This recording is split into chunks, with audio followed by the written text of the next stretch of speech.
All right, what's going on, everyone? First off, welcome to our convo today. Glad to see you all made it. We have James from the Interop team, who will be spilling a little bit of tea on our move to Denver, Colorado. Plus, you're joined by Sam Sealey from Circle. I think we're still waiting on Cem, but Sam, potentially Cem, will also be talking a little bit about how Circle is supporting developers in a multi-chain universe with composable USDC. So let's see. Before we get into it, let's do introductions. So James, I'll kick it to you first, and then Sam, and then we'll see if Cem pops in here. All right. Awesome. I appreciate everyone coming here. James Friel, one of the directors of business development on the team here at Axelar and doing a lot of work with the Interop Summit. I do believe Cem is actually in here. If we can take a look at that, Ian, he can hear us. So let's see if we can invite him. And I know Sam is here as a listener. So if you can give Sam a platform to introduce himself. Yep, sent you an invite, Sam. And then Cem, I'm not seeing you in here. Make sure you're joining from mobile, or else I don't know if you'll pop up. That may be the issue. So yeah, let's kick it over to Sam. Yeah, let's kick it over to Sam.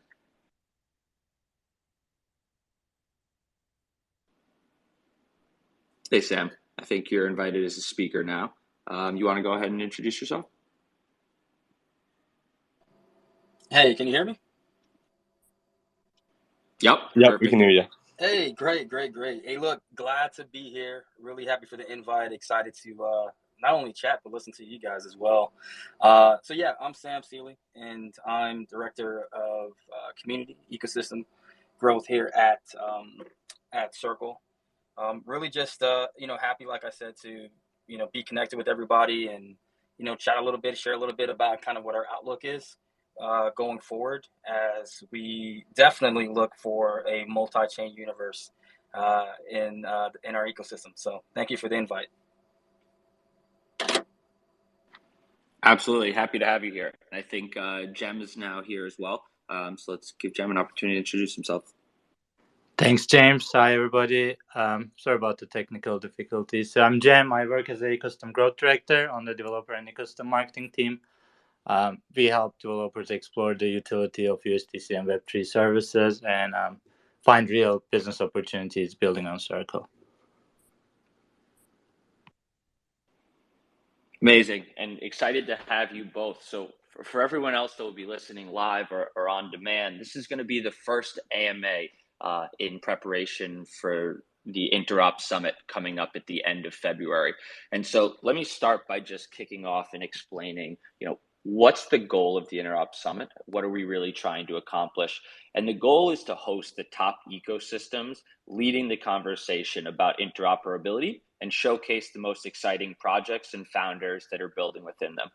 So we want it to be a place for builders and developers to learn, connect, and get their hands on the technologies that are shaping the cross-chain future. And there's a third component of this, which is bringing people together to ask questions, hold a dialogue, and potentially have debate about what is the infrastructure that we need to build in order for us to reach this next billion onboarding of users that everybody is after. And it really is a, the tide raises all boats situation here, where, when we look at our ecosystem of partners that we've been working with throughout the year here at Axelar, everybody, for the most part, is after the same goal. How do we make building easier for developers? And how do we abstract away complication to make the UI better for users?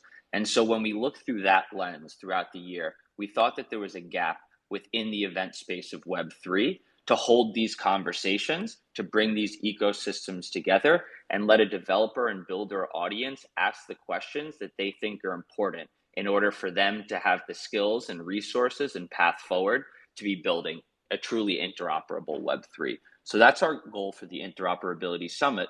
And with that, we have to admit sometimes, things happen and you have to be quick to pivot. And so we had originally intended, as many people know, to host it in Miami. And soon after that decision was made, ETH Denver was announced. And this is one of the biggest developer conferences in our space, certainly within North America, where some of the best developers in Web3 are coming together. So we made a lot of sense for us, given the conversations we were having with speakers, projects, and developers within our community, to pivot and relocate to Denver, so that we were making it super easy for these teams and for these builders to be able to come to a single location, learn about what we're trying to talk about through the lens of interoperability, and then immediately move with those skills and with those tools into ETH Denver and into the hackathon that's going to be taking place there.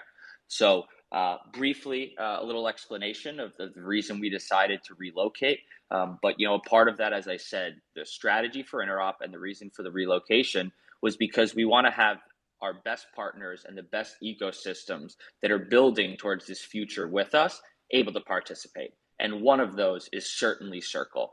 And I think, a decent amount of our community is familiar with what they are doing with CCTP. But I want to kick it over to Cem and Sam to give a high level introduction to what CCTP is and what you guys are accomplishing by building this. Sure, thanks, James. So basically, CCTP, or cross-chain transfer protocol, enables the transfer of USDC natively across chains by leveraging a programmatic burn and mint process. So we believe this will have a big impact on enhancing our core principles, which are trust, ease of use, and liquidity. So developers now can embed the protocol within their applications and enable users to move any amount of USDC to any supported ecosystem, and all in a permissionless manner and at the speed of the internet. So, and a very interesting point is that cross-chain transfer protocol is a composable. So USDC is acting as a universal liquidity layer, and developers can build solutions on top of it. And they can stack together the various functionalities of trading, lending, payments, NFTs, and other different use cases, while making sure the user is not having a bad experience on the interface level. So this is a critical step towards unlocking mainstream experience and lighting a path for new users to enter the space. Thanks, Cem. I mean, I don't think that we can overplay how exciting this seems to be for developers and for users alike. When we made the announcement in the presentation at your Converge conference about how we'd be able to use Axelar's message passing in combination with CCTP to create this composable USDC, so that developers can actually build functionality that allows a user to immediately use USDC, say over an Avalanche, in one click to make a purchase out of that wallet over an Ethereum.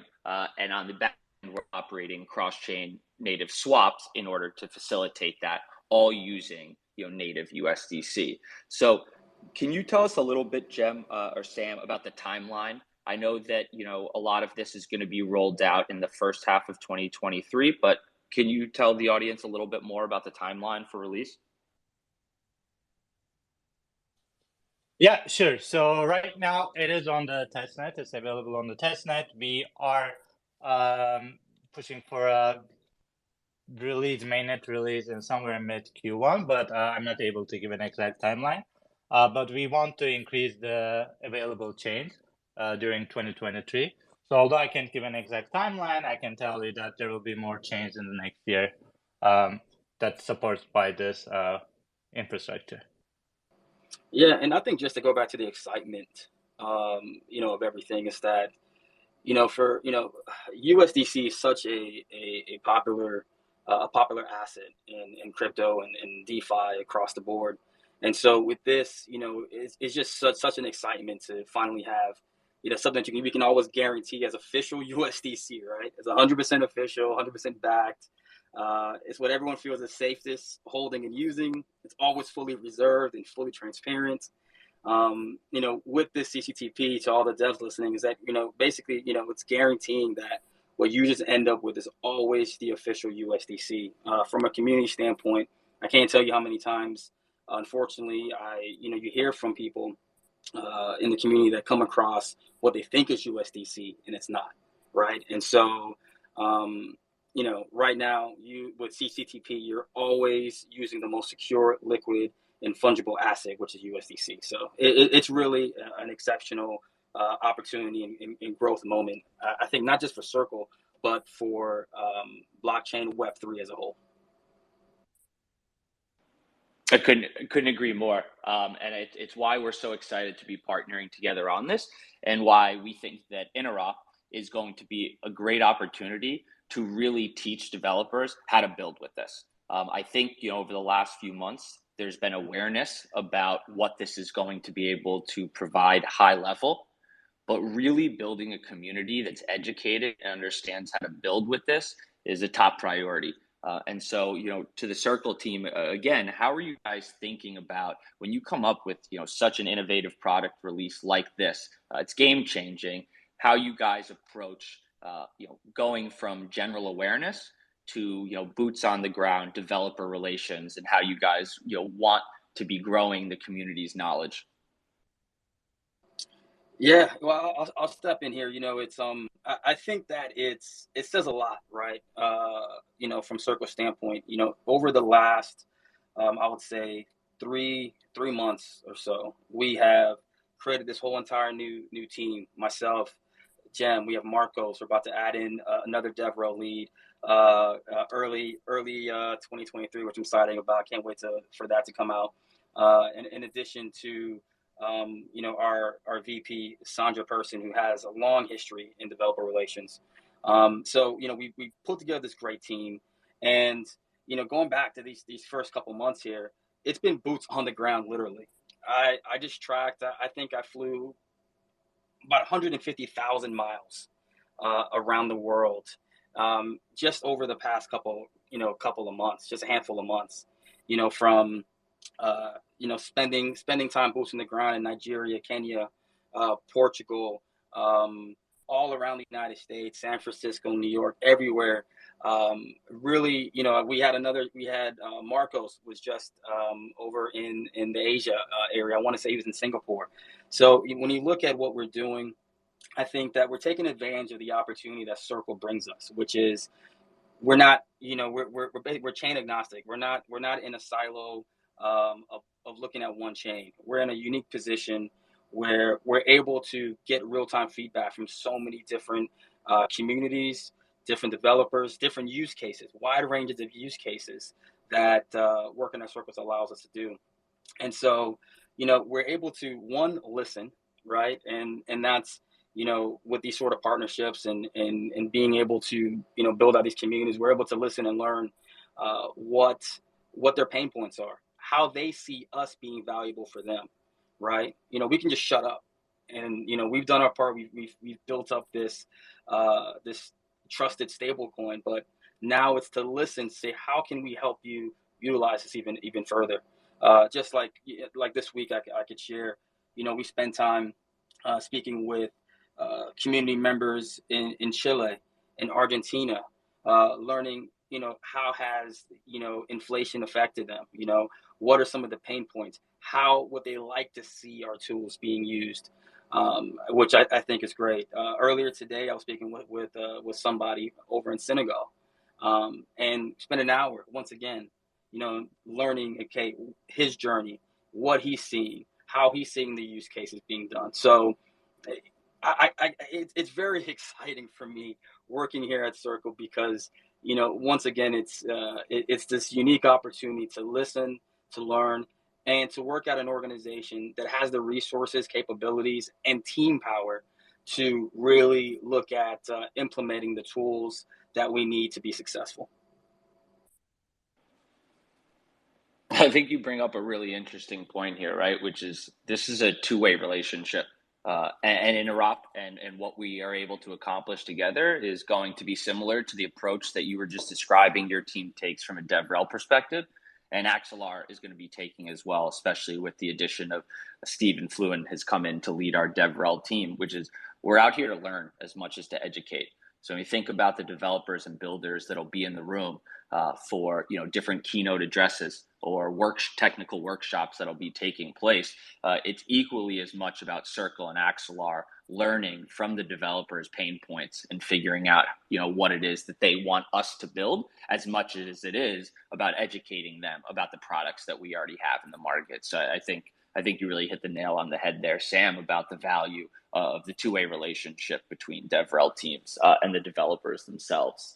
And so I want to take a moment as you describe, the general approach that Circle takes to developer relations, to take a step back from CCTP and ask you guys, when you look at a cross-chain future outside of this single individual product, how you guys are kind of planning to build for developers. Is CCTP kind of the singular focus for 2023, or are you guys, building other products or services to kind of facilitate interoperability as well in the near future?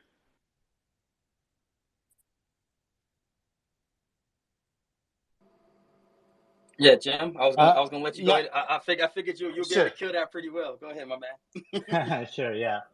So CCTP is definitely not the only product that we are focusing. CCTP is just one piece of it. The way we see is, and also the Circle products are keep adding new functionality and features. So now we have Web3 services, we have new additional features. So Circle is going to be the go-to place if you want to build a Web3 solution. But other than that, other than what Sam described, we are also we're thinking holistically, right? And we do activations across Circle events or key developer events and partner events. We work with strategic partners. We create internal programs or work with external friends like yours to create a full life cycle of incubation to innovation and funding programs. So the interesting developers could go from building to creating a sustaining tools. So we see that CCTP is the first step. When we look at it, USDC is an interesting solution because it is kind of like bridging different chains and bridging traditional finance to Web3. So we believe that USDC will have an even a stronger position in the next year. So it's going to be excited to see all the new innovations around USDC and the Circle products. That's awesome.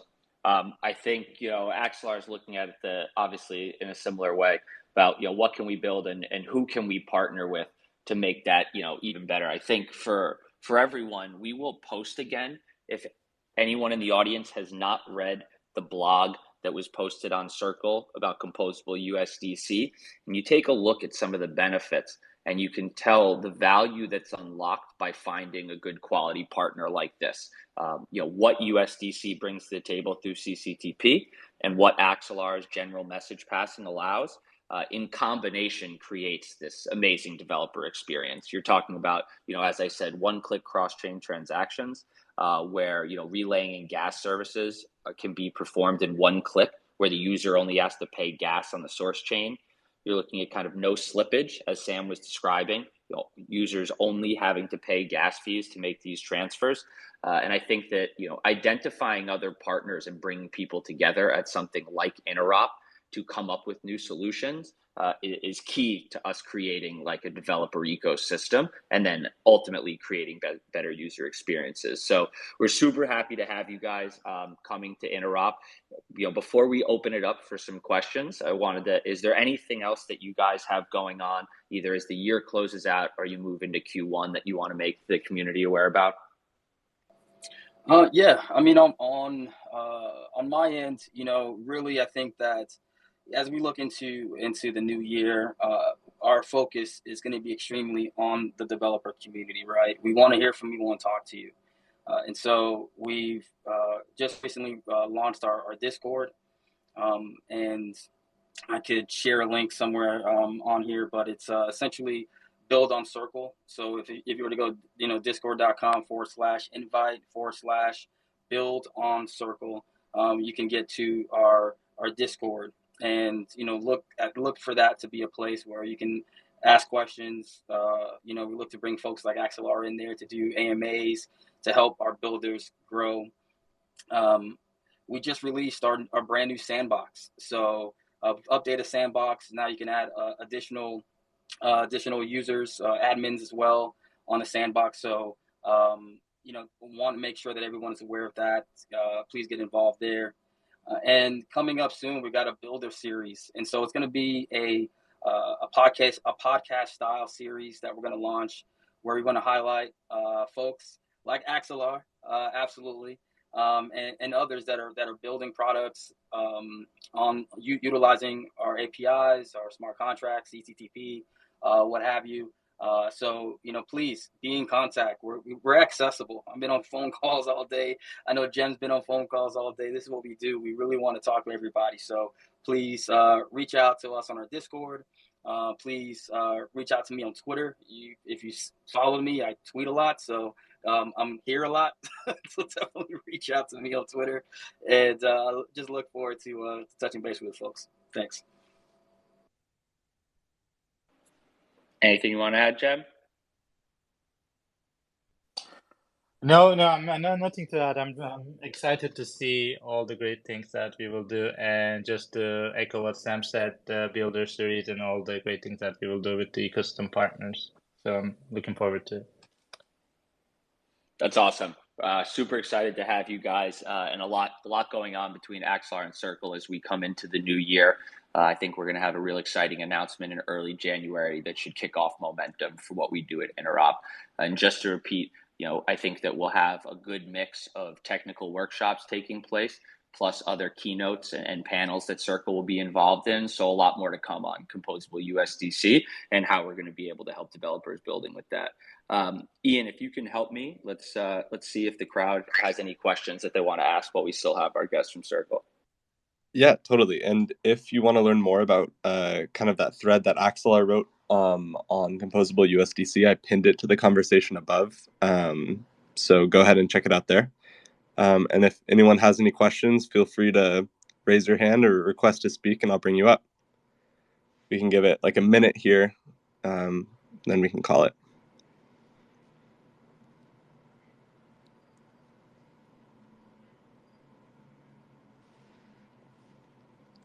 Okay, it looks, and that was a very quick minute, I know, but it looks like no one really has a question. Oh, we got one more. Okay, here's one question. Okay, Arjun, you're on. What's your question? Can you hear me? Yep, we can hear you. Thanks, guys. This is really great. I've been a big fan of Circle. You're trying to build on Circle with USDC, and the CCTP seems like a really cool tool that we can use with our product. How do we get early access to it? How do we get testnet access to it? Anything that you can share about that will be super useful. Thank you.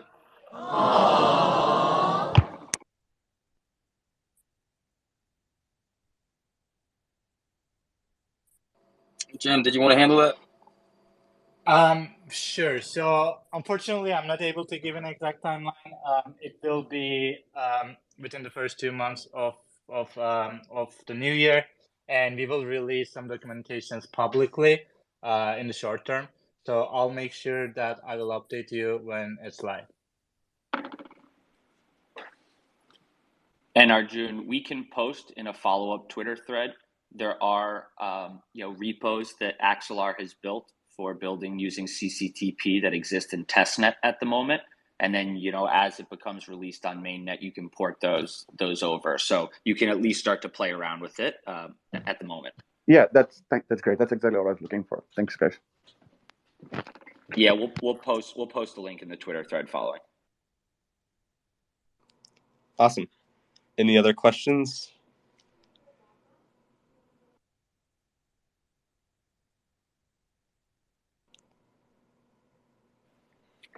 Nope. Well, all right. No one has any questions. Yeah. We really appreciate our guests being here. Awesome. Sam, Jem, really appreciate you guys being here. We appreciate everybody that's listening. We'll make sure that, as I said, both the GitHub repo for testnet to start to be able to use composable USDC will be posted in this Twitter thread, as well as the blog post that we posted that gets into some of the use cases, cross-chain NFTs, as well as cross-chain native swaps, one-click deposits, should give you an idea of some of the use cases that we've come up with, but we're really excited to see what developers do with it otherwise. Sam, Jem, thank you guys so much for joining, all of our listeners.